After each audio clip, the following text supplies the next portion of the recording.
Okay, I'm back. Seems like I need to lower down the volume of the songs and stuff. Anyways, let's go. Next day, I wake up feeling a little lightheaded. It's almost noon already.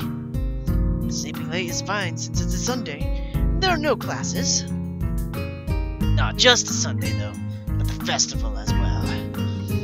From my window, I can already see some people at the soba booth, slinging noodles onto plates for people with a craving for low-quality food. I throw back a handful of my morning meds and ponder how to spend the day. There will be a few exams in the coming week, but I don't consider them as ominous as others, so I'm not as worried about them as I probably should be. With no urgent obligation regarding education, I should be free to spend the day at the festival as I like. Finishing my morning routines, I exit into the hall, intending to go out and finding something to eat. Passing by his door, I decide to see what Kenji's up to today, out of impulse. I'm curious if he has any plans, since everyone is doing something. Then again, I can't picture him having built a soundproof shelter in his room, or possibly something like a fort, complete "No girls allowed" sign, and with a "girls" crossed out and "body" crudely scrawled underneath it. Knocking on his door, which is luckily devoid of any kind of sign, I hear again the unsettling click of at least 10 locks before being pulled back. Door opens up a crack. Who is it? You're supposed to ask that before you open the door. Oh, it's you! Damn, it's early. It's not really that early. What is it, man? Nothing. Was just gonna ask you what you're doing today. Gonna do today. Half the school is out there already. Out? Where? Why? What? Nani? Nanda? Today special? Why are they there? What? I can hear them. It's loud. Don't tell me. Has the invasion begun?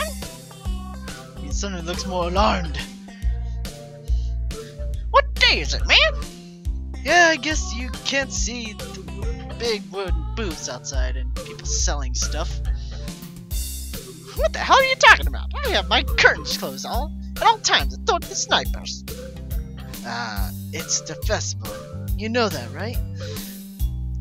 Oh, shmata. That's the day.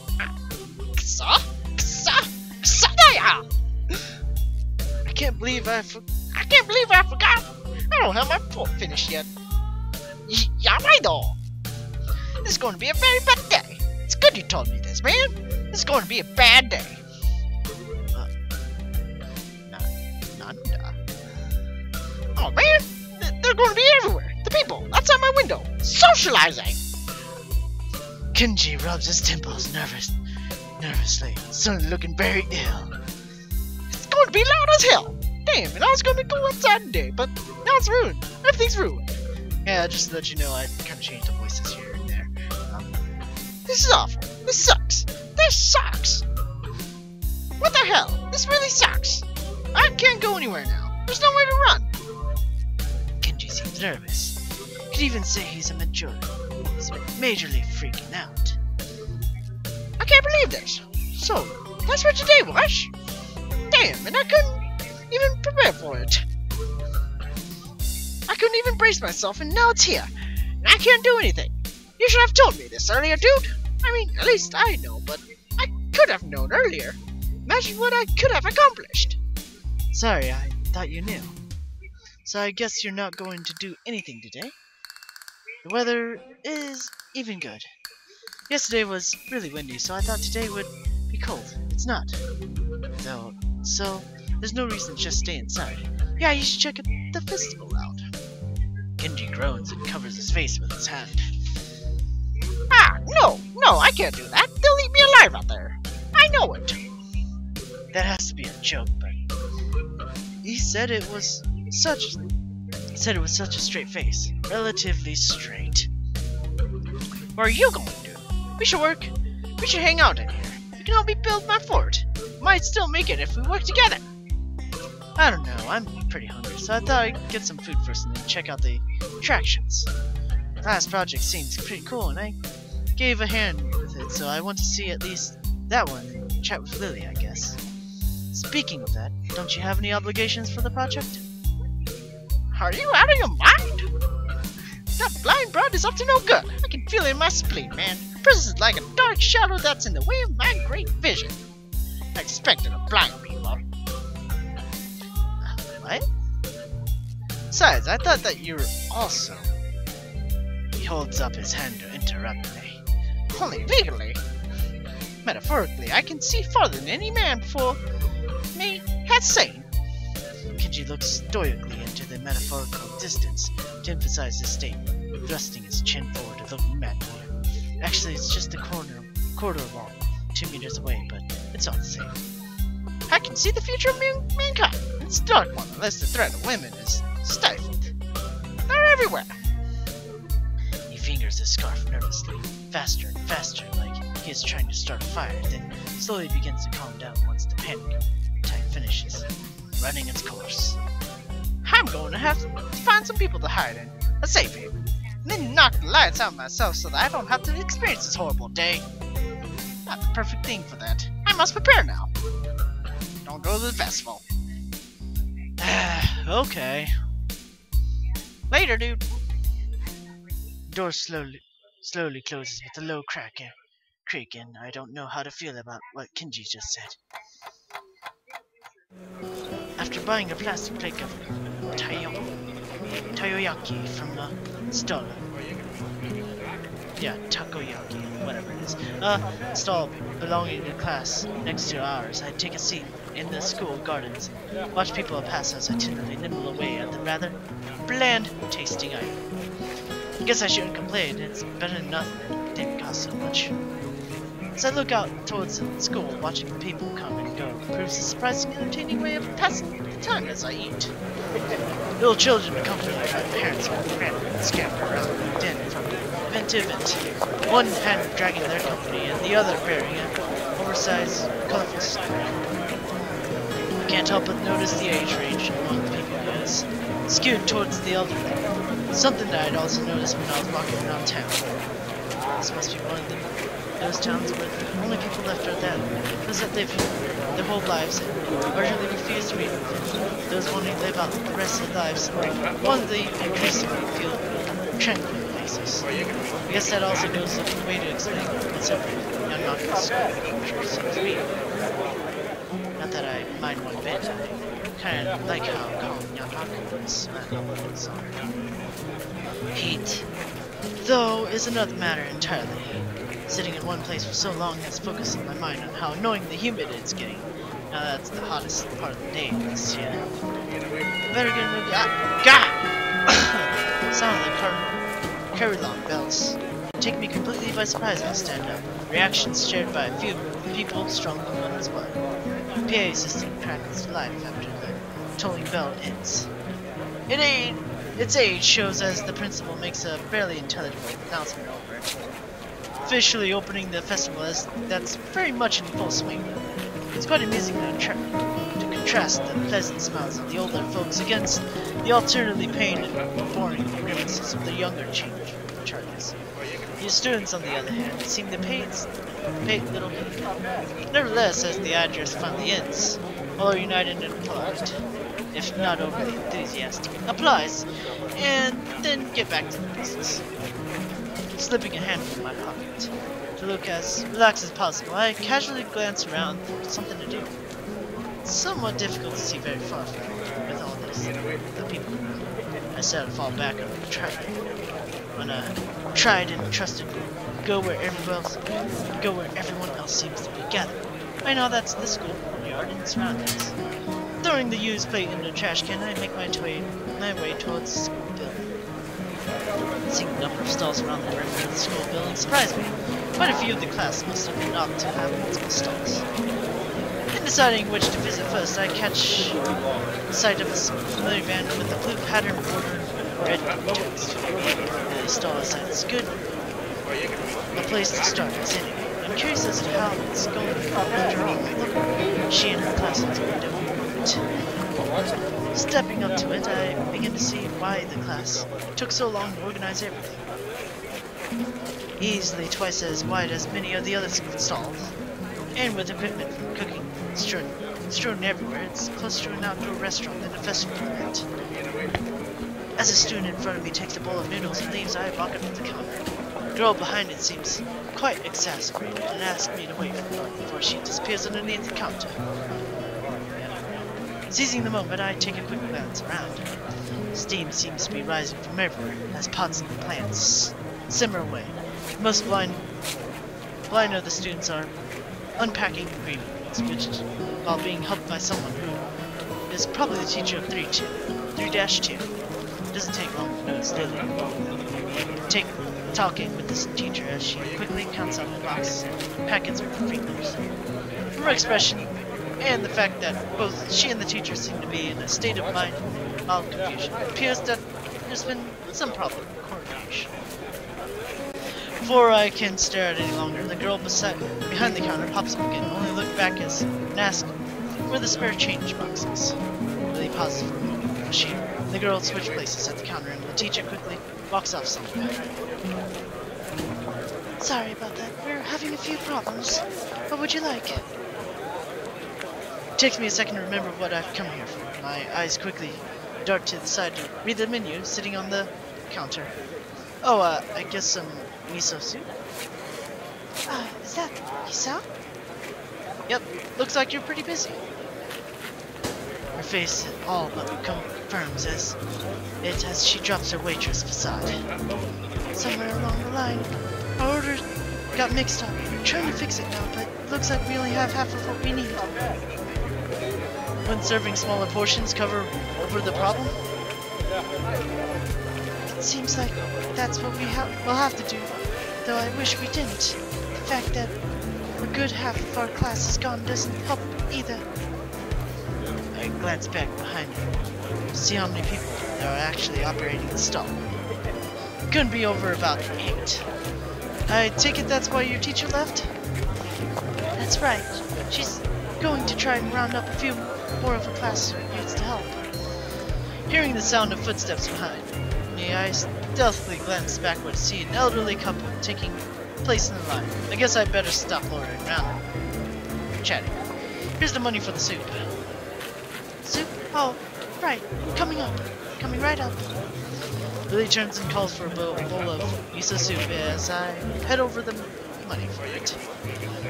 Taking the coins in her palm, I can't help but notice how efficiently she counts them. With her long, pale fingers, eventually satisfied that I handed over the correct change, she puts it into a small metal tray. It isn't long before the soup is made and carefully handed to her, after which she turns and subsequently passes it to me. Thanks, I'll come back to drop off the board. Thank you, Hisao. Oh, there is one other thing. Have you seen Hanako? Hanako? No. Not today. Why? She gives a small sigh of abject disappointment. It's okay. I was just wondering what she was doing for the festival. You'll come back when you're done, then? Sure, I'll keep an eye out for Hanako, too.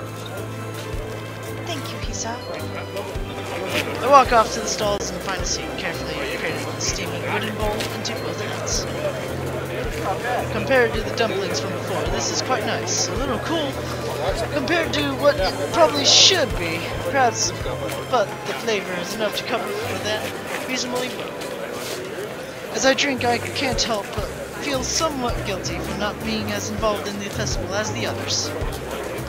It can't really be helped considering I was dropped into the school only a week ago, but it still weighs heavily on my mind.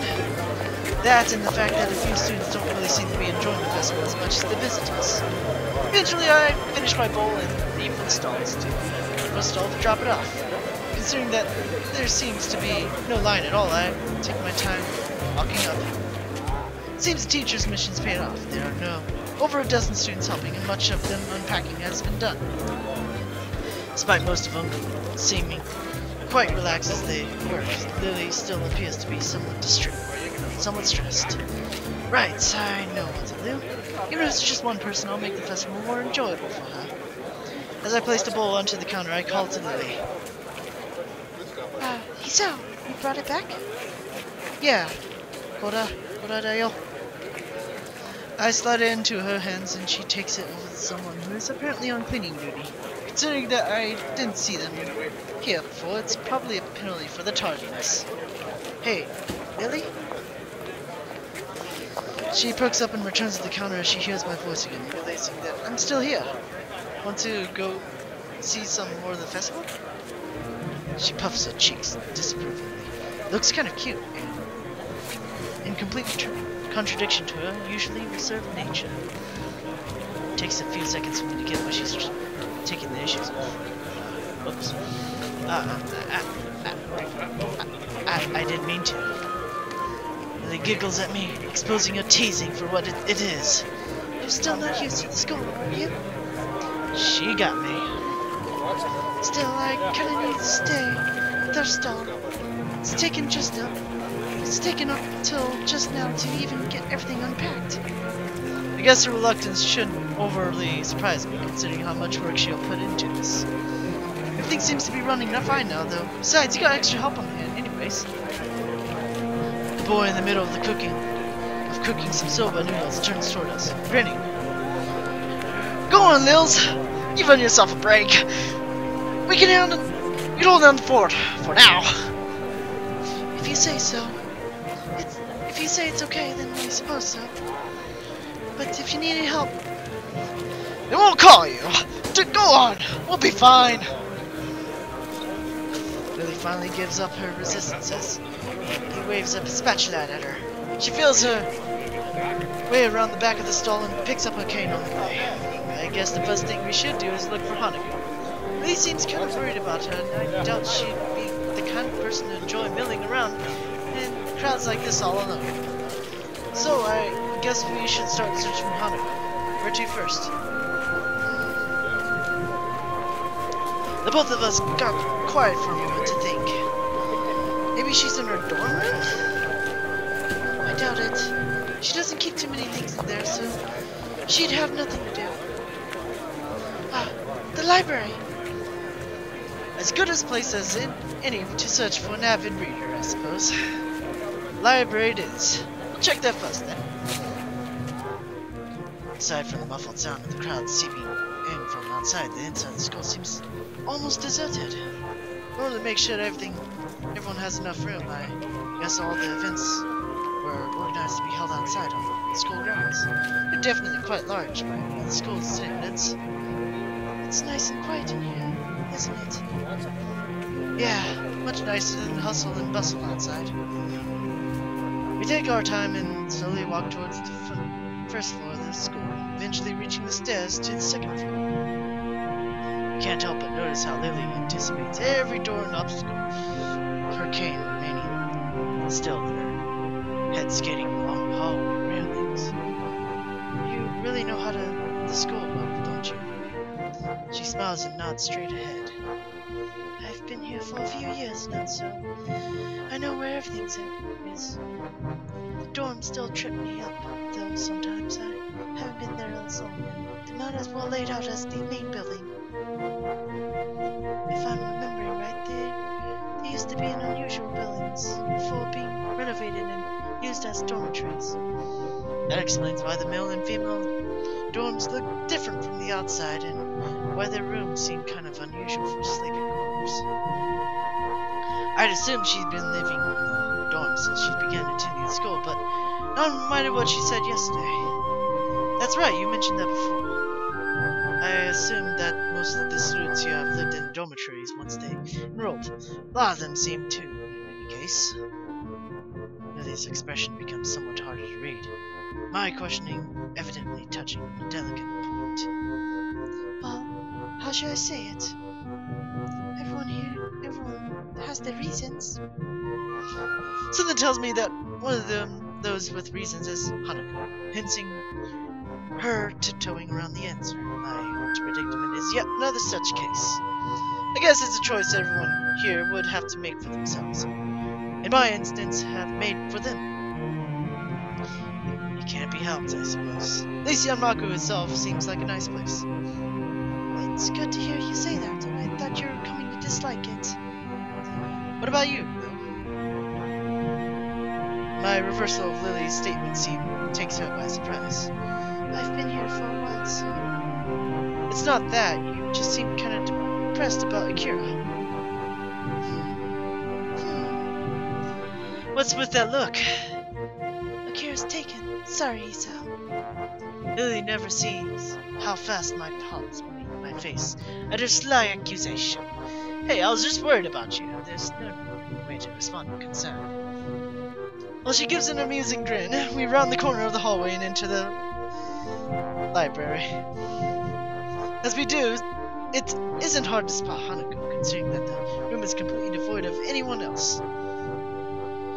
Given that there are no staff around, I guess there's no need to heed the usual library rules. I call out to her. Hey! Oi! Hanako! Hanako is here? As she hears our voices, Hanako's head flicks up from behind a book. Probably the same one she's been reading on Friday. Hisao? Lily? Just thought we'd drop by. Lily just managed to escape from the noodle stall with a little help. That wasn't really an escape. Hanako gives a small giggle, briefly surprising both of us. Just thought that Lily might not be enjoying the festival. Well, now we can enjoy it together, right? The two nod happily before we set out the library and towards the festivities. I hand over some change to the girl behind the counter and take 2 styrofoam cups of tea. I try to accentuate my bow a bit to cover for the fact that she's quite obviously deaf. Come to think of it, I probably should have asked for help instead of leaving those two in the garden while I brought drinks. Trying to juggle the 2 cups of hot tea for them and the can of coffee for myself. The vending machine isn't exactly easy. With some careful maneuvering, though, I managed to keep everything stable and upright as I walk over to the bench where Lily and Hanako are sitting and chatting. It's actually quite a nice place. Lit on by moonlight, it's tucked away some distance from the main events. Compared to how hot it has been during the day, this spot is also pleasantly cool by now. Not that it matters all that much. Most of the visitors have moved to the area that are either close to the fireworks or higher on the hill, nor the view the display apparently planned. Welcome back, Hisao. Her ears are good. Not exactly close, and even Hanako hasn't noticed me. Here you go. Sorry it's instant, but that's all they'll have left by now. Hanako gingerly takes a cup from my right hand, and I gently place the other one into Lily's outstretched hands. Did you enjoy the festival then, Hisao? Yeah, it was pretty fun. An honest answer. Much of the food may have been somewhat subpar, but it was a lot of fun in the end, especially with Hanako and Lily. In fact, I think those two might have enjoyed themselves even more than I did. With both Lily and I around, much of Hanako's withdrawn nature around others died down enough for her to enjoy herself. As we sit drinking, the whistle of the first firework rings out before it explodes into a vibrant shower of blue against the night sky, heralding the beginning of the end of the festival. It's pretty beautiful, you know. Enthusiastic shouts can be heard from the crowds, scattered around the school grounds, celebrating them. For minutes on end, Hanako and I watched the fireworks overhead as Lily blissfully listens to them with her eyes shut. Red, green, yellow, star-shaped, circular pattern. All manners of shapes and colors fill the air, one after the other, dancing around the sky. No place near where I lived put on such lavish displays.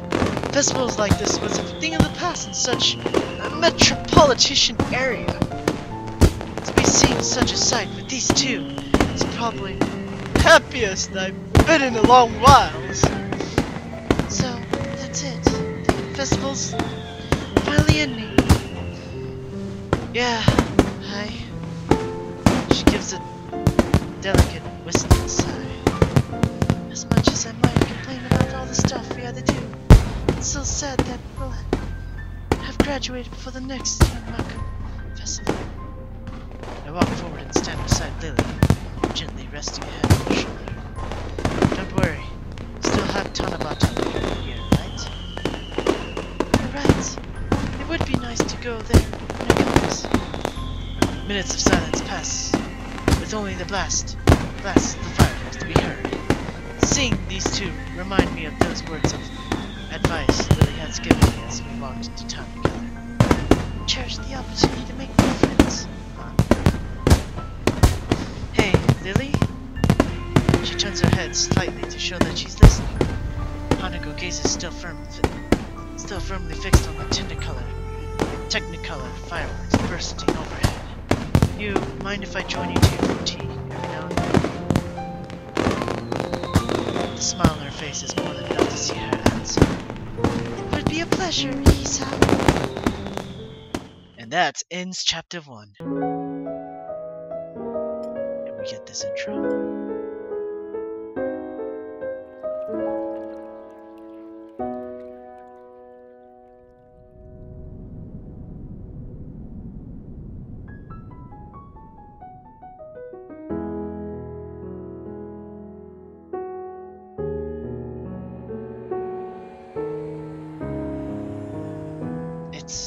It's always warming to see this kind of intro, even if I've already played this route already. It warms me up. I don't know why, but it just does.